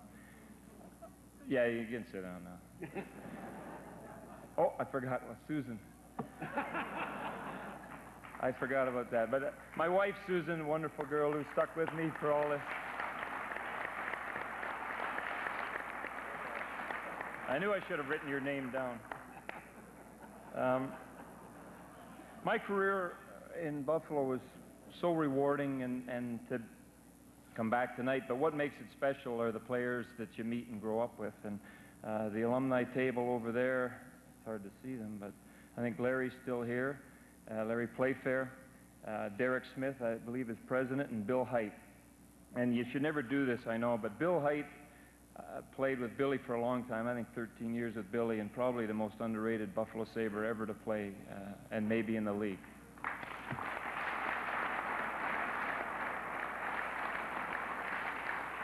I'd like to welcome all my non-hockey friends. I got them tickets at the back, too. But, you know, they're the guys that stick with you, win or lose, and whether you're in hockey or not, you know, even if you're out, as long as you can get tickets, they're still pals. So I know there's a bunch of them at the back. But what does it take, you know, to get into the Hall of Fame? And one thing it does offer is an opportunity to thank everybody in Western New York for the support that they gave myself and my hockey team and all of the sports figures in the area throughout the years. It's an honor for me to join people like the ones up here tonight and guys like my old buddy Ralph Hubble sitting down there. This is Buffalo Sports Hall of Fame is a great organization, and I'm thrilled to be part of it now. And a chance for me to remind the people of what a great area they live in and a great community that they have. And now, after 22 years here, we left Buffalo and moved to Florida with the Panthers, and we look forward to wonderful weather and starting a new hockey team. And I use Buffalo as an example whenever I talk to the young players and how great it was building the team here. And the weather was great, but we could never replace the feeling of living in Western New York. The feeling of community, the wonderful people and the support that you get nowhere else but Buffalo. When we crossed the bridge to come in,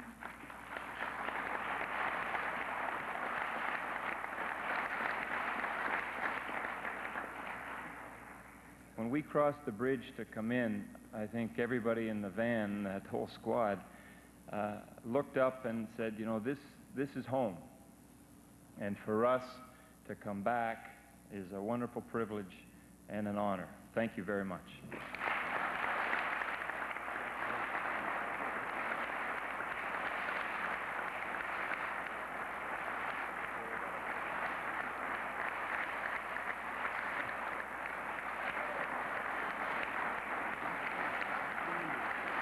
Take a bow, Craig.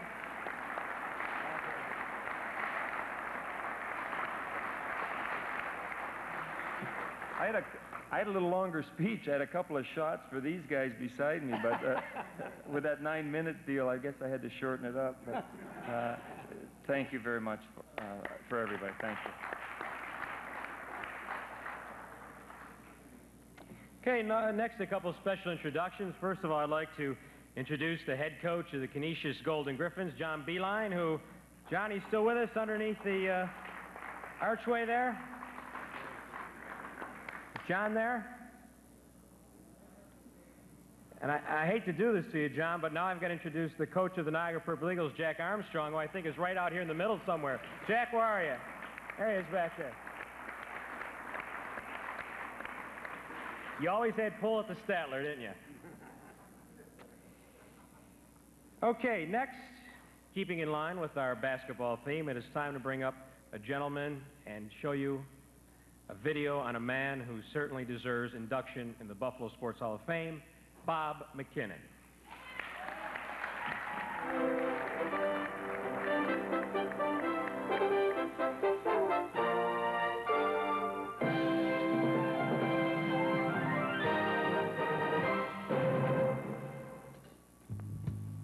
Bob McKinnon first achieved notoriety as a three-sport athlete at McKinley High School.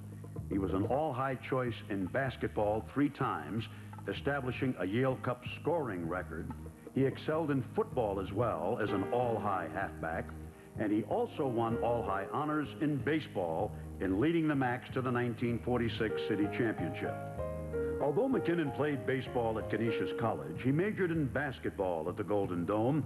His laurels included All-Western New York in 1948 and 50, All-Auditorium 1949 and 50, and Sporting News second-team All-American in 1950. Following a season as a player for the NBA Syracuse Nationals in 1951, McKinnon returned to Buffalo to coach basketball at Canisius High School. His 2-year record of 36-2 earned him an appointment as coach of the Canisius College freshman squad. And in 1959, Bob was named head basketball coach and athletic director at Canisius. He coached the Griffs for 13 illustrious seasons, highlighted by the 1963 appearance in the NIT championship game. He brought his Midas touch to the Buffalo Braves in 1972 as an assistant coach and scout, and within 3 seasons, the Braves were a National Basketball Association power. Bob McKinnon, forever enshrined in the Greater Buffalo Sports Hall of Fame. Sponsoring Bob McKinnon is Canisius College, represented by a former Canisius teammate and lifelong friend, Don Hartnett.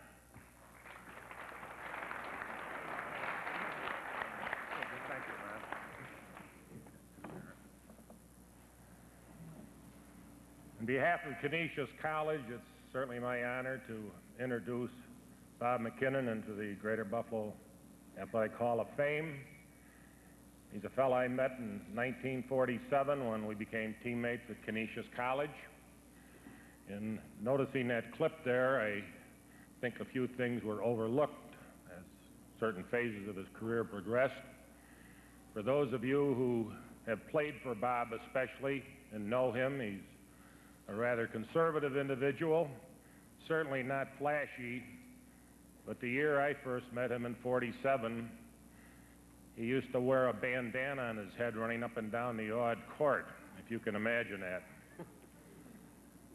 Another part of Bob's career, so to speak, which is not mentioned on that tape, was the fact that in those earlier years, he was a charter member of a neighborhood famous or maybe infamous group known as the Rocks, Bob coming from Black Rock. Some of those Rocks are over there, I know, including his brother Dom and his brother-in-law Jimmy Fell. I'd just like to close by a little thing I picked up a couple weeks ago at a funeral mass that I got an awful lot out of. The priest in his eulogy was talking about judging a person. And he alluded to those cemetery stones at grave sites, and he said there are normally 4 things on those stones: the person's name, the year the person was born, dash, the year the person died. As far as which is most important of those items on the stone, he said, not the name, because you really don't have any say in your being named. Your year you were born, you have nothing to say about that. The year you die, you have nothing to say about that.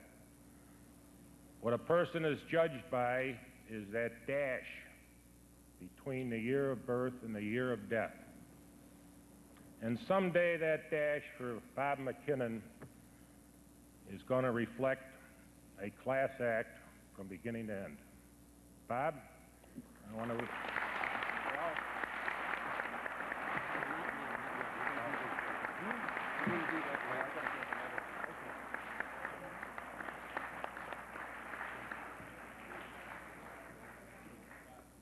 Thank you very much, Don. I'm very happy to receive this award and have been very happy and proud to have been inducted into the Hall of Fame, and especially be presented from such a man as Don Hartnett. And I wondered why the phone calls came through from Nancy to my wife Norma, and now I know.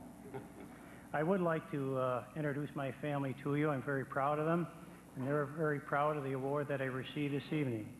And first, I'd like to call upon my wife, Norma, to stand.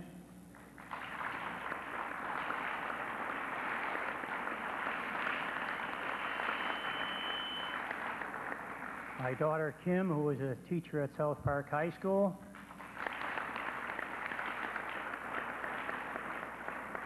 Next, I would be introducing my daughter, Pamela, but I'm sure, as Don said, she's smiling down from heaven. Next, we have my daughter, Nancy, who is a nurse, and I know she's a very good nurse because she just took care of me through 2 knee operations. And her husband, Bob O'Connell. And with Bob and Nancy are 2 future Hall of Famers, Chris O'Connell and Bobby O'Connell.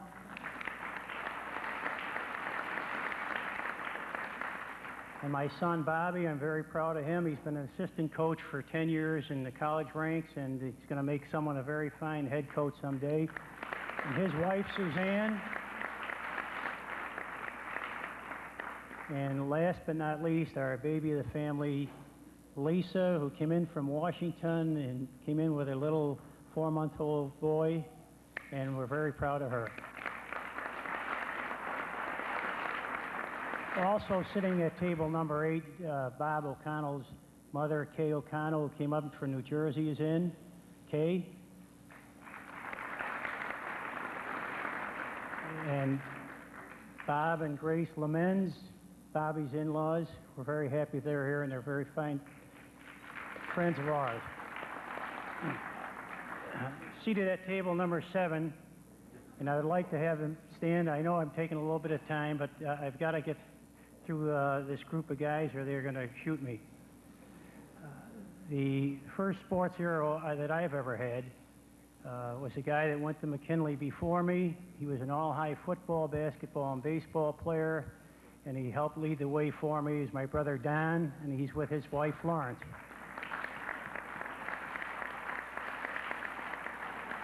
And I'm equally proud of my brother Jim, who came in from Erie, PA with his wife Pat, and Jim was captain of his basketball and baseball teams at Canisius College. And Jim?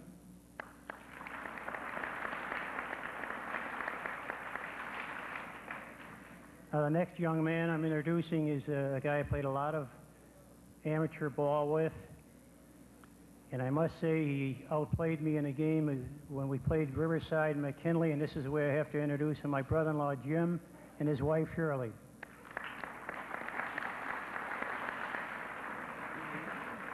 One of the best senior racquetball players in the country, my brother-in-law Jack Devlin and his wife Pat. They drove in from Blue Ridge Summit. Rounding out table number 7, we have Steve and Debbie Toth, and Ann and Mike Lamancuso.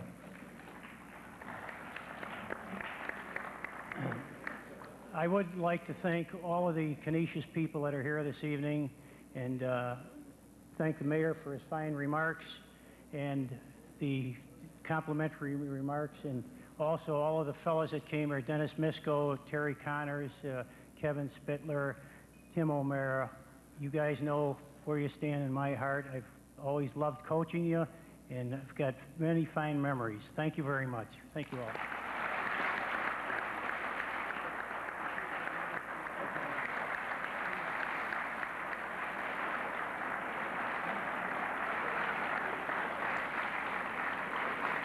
Well done, Bob. And Don, nice job with your presentation speech. I think I speak for all of us when I say, thank God you were reading off a tombstone and not a phone book.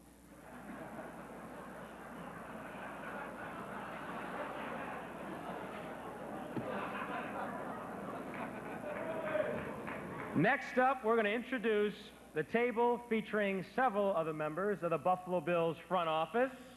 Right here, Denny Lynch, Eddie Abramouse. Come on, guys, stand up.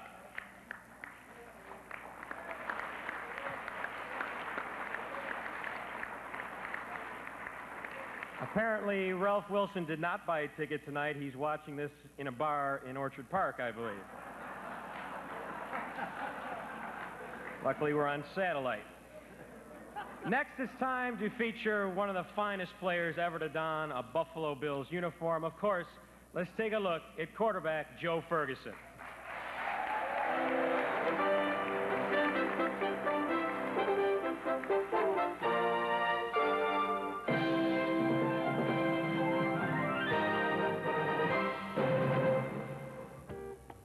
The April 30th, 1985 trade, which sent Joe Ferguson to the Detroit Lions, marked the end of an era in Bills football. Joe left as the Bills' career leader in seasons played, games, pass attempts, completions, yards, and touchdowns. A cool, capable passer, Joe's field leadership was always an integral part of the frequent success which the team enjoyed during his long career. Despite outstanding personal statistics, however, Ferguson invariably put team accomplishments ahead of personal glory.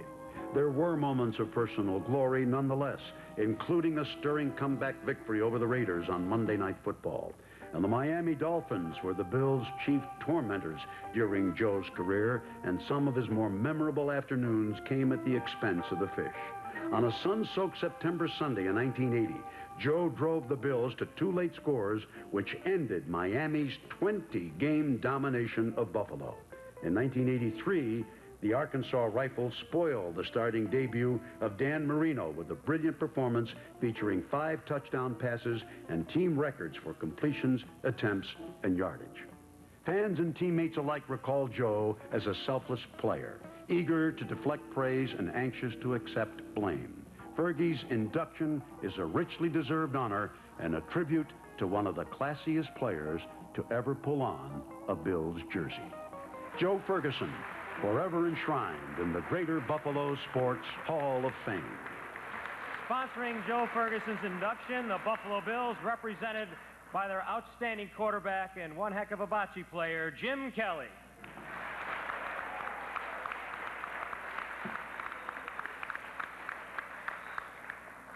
They just told me number 12 was going to be inducted, so I just came up. I didn't know I was giving you this story, Joe.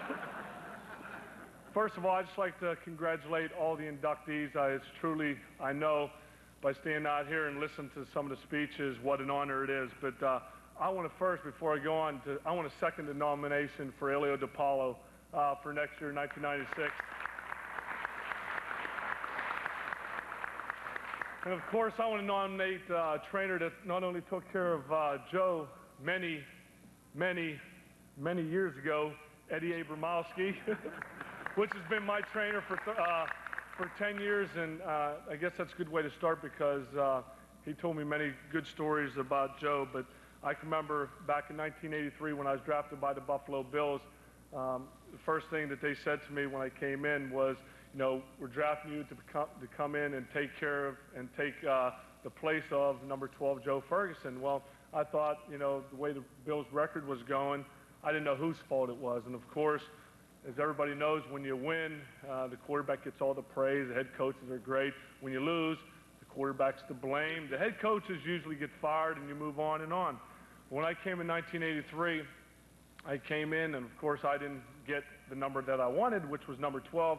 I went out there and had number 14 on, but the first day that I took the field at minicamp in 1983, I went out and saw, of course, a guy that I watched many, many times growing up when I was a little boy, was the old man next to me.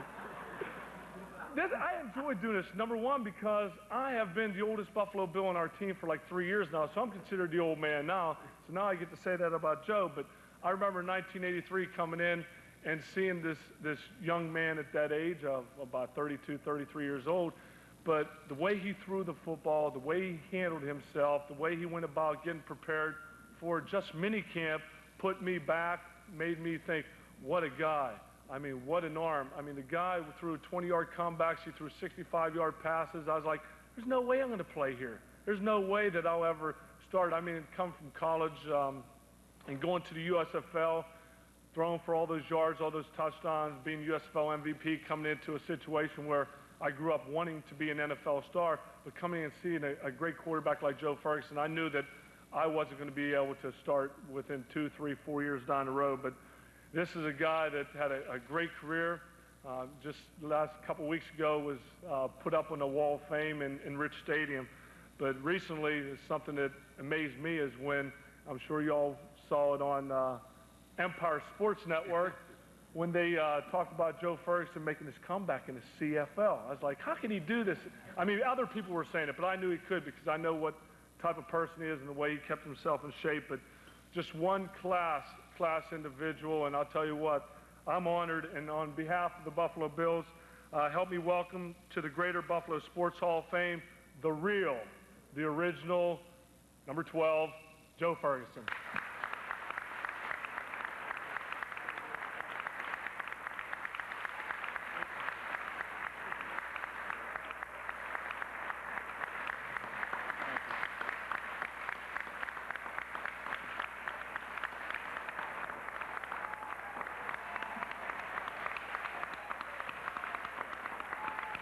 Thank you very much.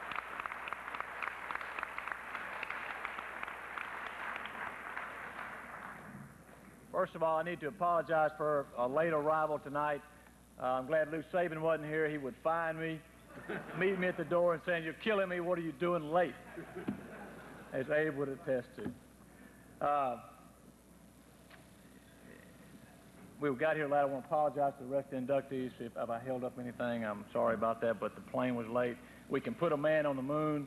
We can put an instrument up there to pick up rocks to put in museums and all those millions of miles, but we can't land a plane in a fog yet. You know, it's amazing. So, Jim, thank you for the kind words. It's an honor to be presented by yourself. And I'd like to just tell you one story, give you a little advice, Jim, if you'll listen. This is not about football.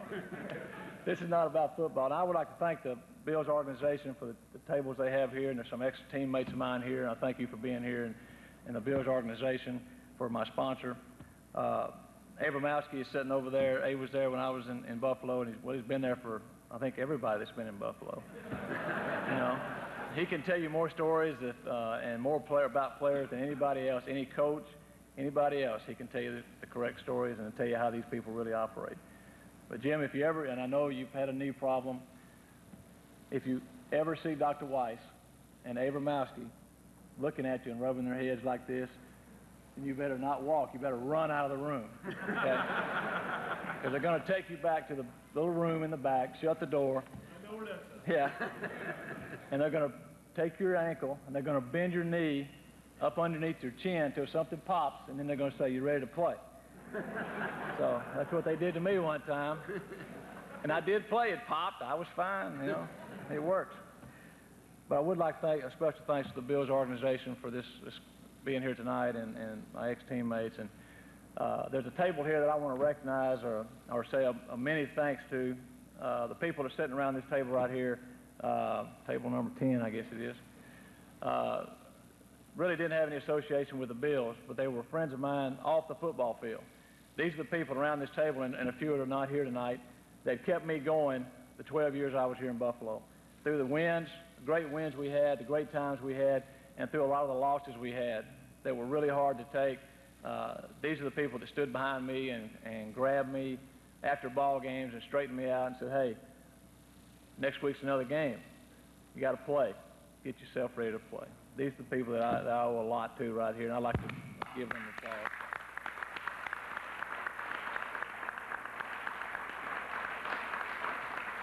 My wife is here, Sandy. Would you please stand, please?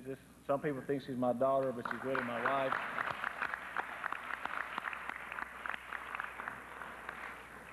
I'd also like to thank the Paulo family for the many times that we've left the ball game and went straight to Paulo's restaurant, walked in, and it didn't matter if the score was 20-0 or 20-0 if we won or lost.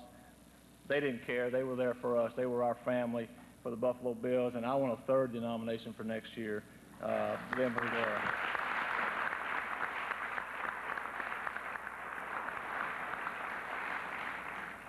Just to be brief, to thank all the people in Buffalo is impossible to do, but it's people like yourself that make this banquet what it is. It's people like yourself that make the Buffalo Bills what they are. the Bills represent Western New York in a great fashion throughout the country. And the things that Jim has done for this football team is endless to what anybody else will ever do. Jim, I admire Jim Kelly for what he's done for this team. He's a fierce competitor. One thing I've always watched, and you see it in his eyes when he plays, he wants to win. Okay, and you're very fortunate to have a quarterback like Jim Kelly here to lead this football team. No doubt that.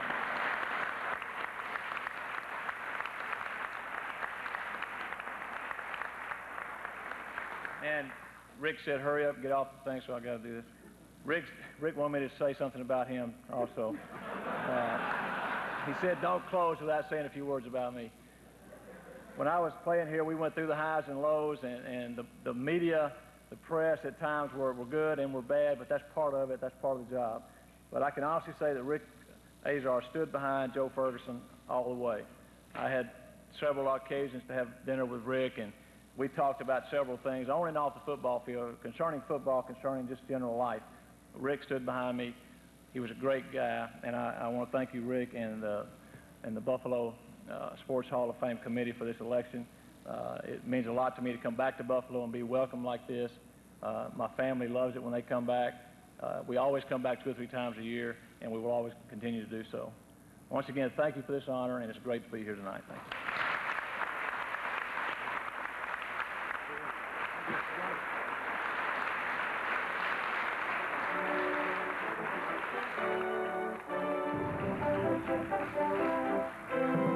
Welcome back to the Greater Buffalo Sports Hall of Fame. And next up, we turn to a gentleman who certainly had all of Western New York excited about his tennis prowess. Of course, a native of Grand Island. Let's take a look at Jimmy Arias.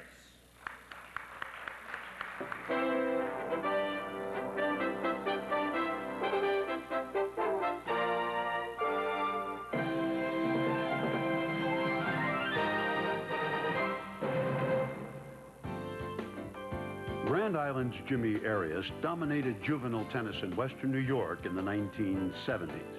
As a preteen, he began to accumulate state and national trophies in the 12 to 14 and under age brackets, frequently besting players 2 or 3 years his senior. At age 13, Jimmy moved to Florida to train with established pro Nick Bollettieri. He adjusted quickly to stiffer opposition. By age 14, Arias was competing with college stars. At 15, he became the youngest ranked player in the world and turned pro a year later. In 1980, at age 16, he became the youngest player to play in the men's singles competition at the U.S. Open. In 1982, his ranking jumped from 70 to 20. The year 1983 saw the full blossoming of Jimmy's career as he captured 4 singles titles, including the U.S. Open Clay Courts Tennis Championship and Italian Tennis Championship, and he reached the semifinals of the U.S. Open singles competition. He finished that year ranked 5th in the world, behind only McEnroe, Wielander, Lendl, and Connors. Jimmy Arias, forever enshrined in the Greater Buffalo Sports Hall of Fame. And sponsoring Jimmy Arias, the Greater Buffalo Sports Hall of Fame, represented by 1993 Hall of Fame inductee, Charlie Garfinkel. Charlie? You know, Bob made a slight mistake earlier. He said that Jimmy was one of the greatest players ever played in Western New York. Well, he was unequivocally, male or female, by far the best that ever came through this area. Now, a lot of success goes to his dad, Tony. Tony helped him a lot when he was a kid and even later on. However, there's one thing that Tony told many, many years, and he's told the same story, and I'm going to tell you right now, it isn't true. And that was, he claims that the first time that Jimmy stepped on the court, at 5 years old, he was hitting perfect topspin forehands, perfect topspin backhands, perfect volleys, and was serving sometimes 100 to 110 miles an hour. Now, at 5 years old, and the reason I know this isn't true, I couldn't do any of those until I was 4 1/2. So, I knew that. Now, the first time I met Jimmy, someone asked me how young he was when he played in a tournament. Well, I walked in, he was adjusting his diaper pins underneath his shorts. Truthfully, the first time I saw Jimmy play, he was 7 years old, he was hitting with his dad. I wasn't sure whether it was a 7-year-old kid or a 35-year-old midget, but he was unbelievable. 4 years later, I had to meet Jimmy, on a serious note, I had to meet Jimmy in the finals of the first Buffalo Invitational singles tennis tournament. I was 37 years old. Jimmy was a week short of being 11 years old. Before the match, he came over, he shook my hand, looked me straight in my navel. And I hate to say it, he won the match 6-4, 6-4. At the time, it was the most ignominious defeat. Bob, see me after, I'll tell you what the word means.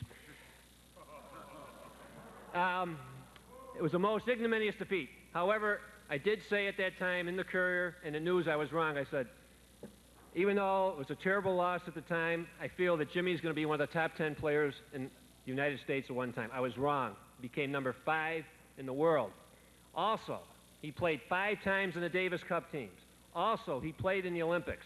I want to tell you right now another thing. I'm seeing some people, Joe DiCarlo, Todd Miller, Tom LaPenna, people out there. When Jimmy came back, 5th in the world, didn't matter how well he had done. You would see him out at Sweet Home High School. You'd see him at Village Glen, Amherst Hills, playing with the top local players just like he did when he was a kid. He was a great kid, he was a great teenager, a great player, and a great guy. Jimmy Arias.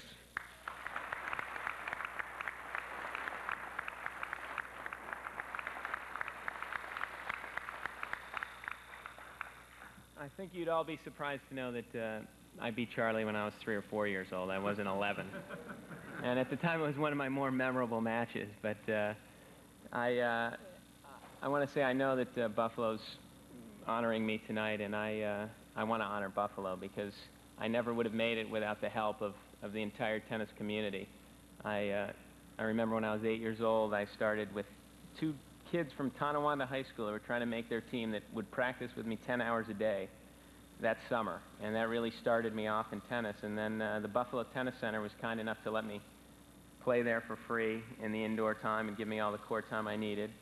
And all the local tennis pros and the best players in Buffalo were always willing to spend some time with a little cocky kid. And I really thank them for that because I never would have made it without their help. And also the group of men that got together when I was 13 years old and I needed to move on to Florida and try to continue my training, and they put together some money to help me be on my way. So I never would have made it without Buffalo, and I still consider myself, even though I've lived in Florida for 17 years, I've still considered myself to be from Buffalo, a native of Buffalo. Buffalo is still, when someone asks me where I'm from, it's always Buffalo. I root for the Bills and the Sabres, and I'd like to have a special thanks for my dad who taught me how to play and really started my career and kept me going, and thank my brothers and sisters for still loving me even though I was obviously my parents' favorite. And also for my wife, Gina, who has stuck with me for 7 years, and we have a beautiful daughter and hopefully a son coming in about a week or two because she's 9 months pregnant, so I thank her for coming here with me tonight. And it's a great honor for me, and I'm so happy to be back in Buffalo, and thank you very much.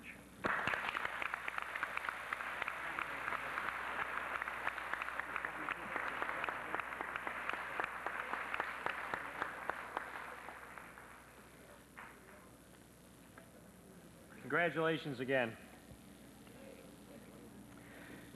I'm very excited about our final inductee because I remember as a young man in Western New York during the 70s, Buffalo being a very special place for professional sports. Of course, we had the greatest running back with the Bills and O.J. Simpson, the greatest hockey player with the Sabres and Gilles Perreault, and the finest basketball player in the NBA with our next inductee, Bob McAdoo.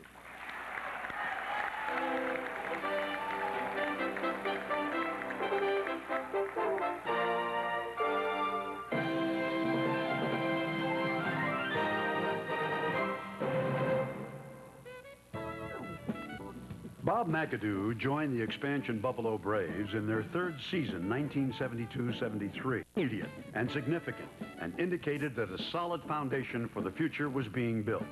With the addition of Jim McMillan, Randy Smith, Garfield Hurd, and Ernie DiGregorio, the future arrived early in Buffalo in 1973-74. Bob McAdoo led the NBA in scoring, 30.6 points per game, and field goal percentage. In 1973-74, he led the upstart Braves to their first playoff appearance in the tough Atlantic Division. Their opponents were the legendary Boston Celtics of Havlicek and White and Collins and Nelson. These Bostonians were the eventual league champs that year, but for 6 exhilarating games in the spring of 1974, the Braves stood toe-to-toe with the Goliath in green and captured the imagination of Buffalo sports fans everywhere. McAdoo's entire brief career in Buffalo was marked by lofty achievement, but that single playoff series against the Celtics was the signature event. Tonight is Bob McAdoo's opportunity to hear the cheers once again as he takes his rightful place among Buffalo's sports elite. 2 of Buffalo's sports legends of the 1970s, Simpson and Perot, have already been inducted. And tonight, Bob McAdoo joins them in the Greater Buffalo Sports Hall of Fame. Sponsoring Bob McAdoo's Sports City Grill and Network, represented by the president of Jim Kelly Enterprises, Dan Kelly. Danny?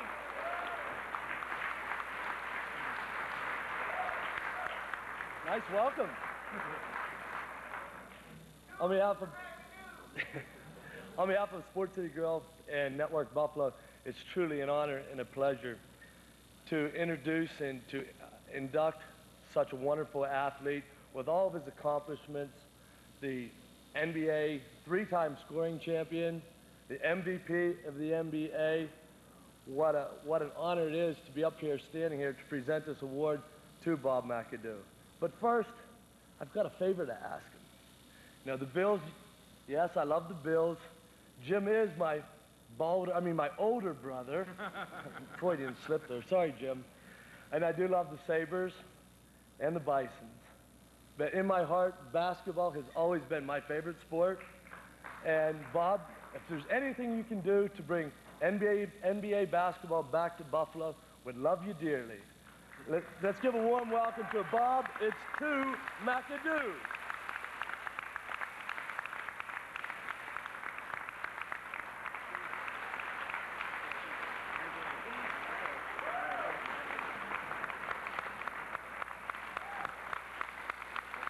Thank you. It's great to be back.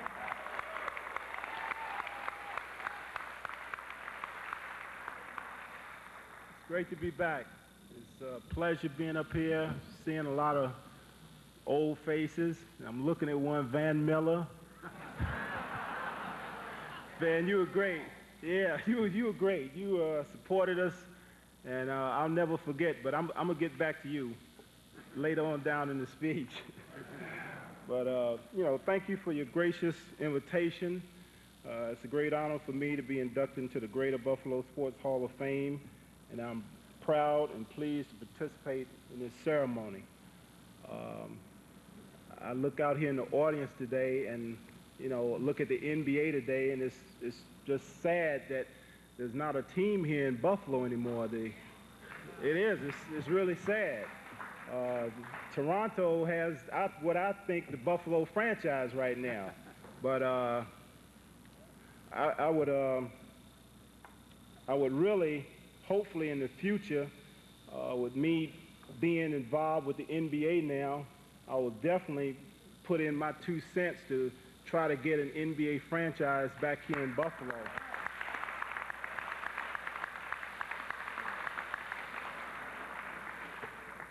I've been asked to talk a little bit about my career, and I'm going to try to make this quick. I mean, I played 20 years, of course, 14 in the NBA, 6 in Italy, and I started here in Buffalo. I was second pick in the draft, something that almost didn't happen. The Portland Trail Blazers had the first pick. I went out there with my representative, and he talked and talked, and nothing ever came about. He came out and said, let's try Buffalo. I think we can get a better deal. Well, Portland picked LaRue Martin. Buffalo picked Bob McAdoo. LaRue Martin lasted 3 years. Bob McAdoo lasted 20 years.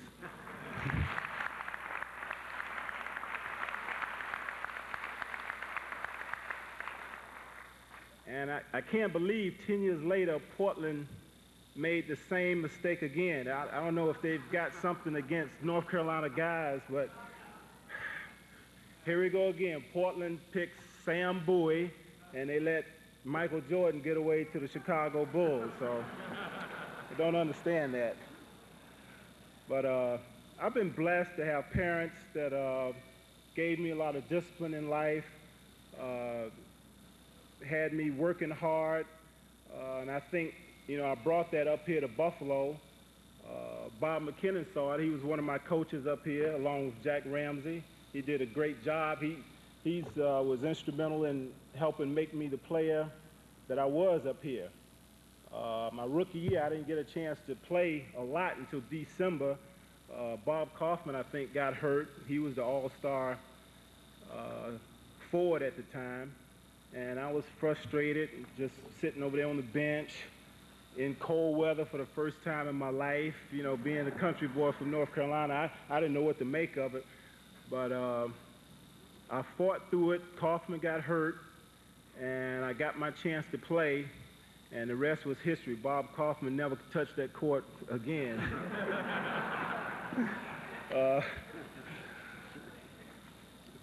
After that, I ended up winning Rookie of the Year also behind that. I ended up winning the scoring championships, won an MVP up here, and I guess that's what makes Buffalo so special to me, because everything started here. You know, my career just it took a dive a little bit after I left Buffalo, but it came back to the top again. I was able to get with a good team, the LA Lakers, and I won 2 championships out there, which really completed my career. But I always remember Buffalo, the Ard, which I just found out today. You got a new arena up here. That's great. You know, I just wish you had a team to put in it. But before I get out of here, I want to talk about Van Miller. Van Miller, Van, you made some money off of me, and I want my percentage. I'm still looking for it. And the story is, I get traded to New York, which was, you know, was terrible for me. I had just finished making the MVP, and I guess Paul Snyder and John Y. Brown had bought a piece of the team, so I ended up getting traded to New York. And I come back up to Buffalo to play against Buffalo, and my good friend who's out in the audience today, Kenny Martin, calls me at the hotel and tells me, Bob, you didn't say you were going to walk back to New York if the Braves beat you. I said, what are you talking about? He said, well, Van Miller's been on the TV saying that you're going to walk back to New York if they lose. So I go to the game all stressed out, and my first shot is an air ball, and the fans who were with me all these years kind of turned on me and laughed, and that got me upset. Well, needless to say, I went nuts after that, and the Ard was still my home. I ended up getting about 40 points, and we ended up beating the Braves going away. But, Van, you got a percentage for the Braves, and I want my cut.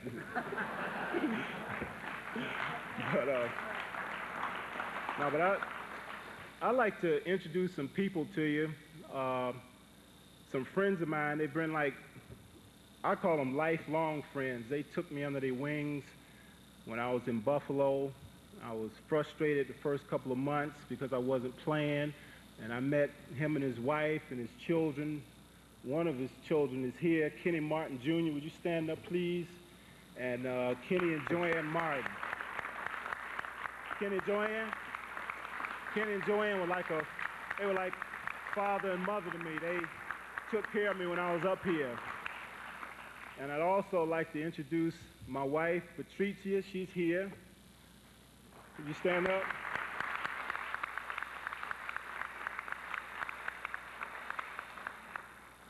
I wasn't only in Italy getting Armani suits and eating pasta, you guys.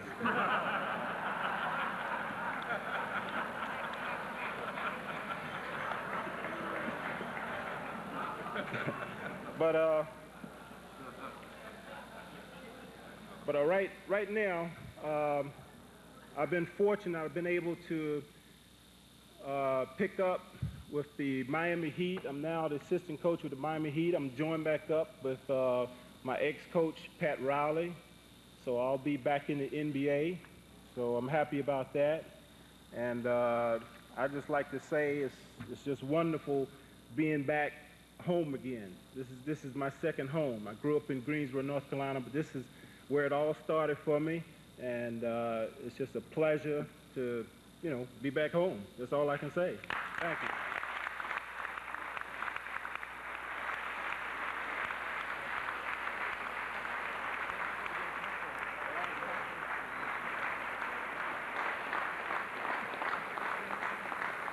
Okay, before we say goodnight, we'd like to bring back dinner chairman John Kapowalewski for one final farewell.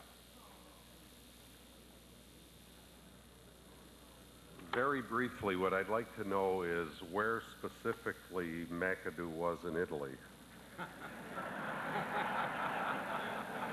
I want to visit, maybe stay. I think there's been one common theme here tonight that we've heard from all of the inductees, and that's how special Buffalo is to them. And sitting back and kind of listening and to what they say, I think we all recognize how special they are to Buffalo. I'd like to thank all of you folks for coming. We really appreciate it. We've had a sellout every year. We've done it once again this year. Good evening, and drive carefully.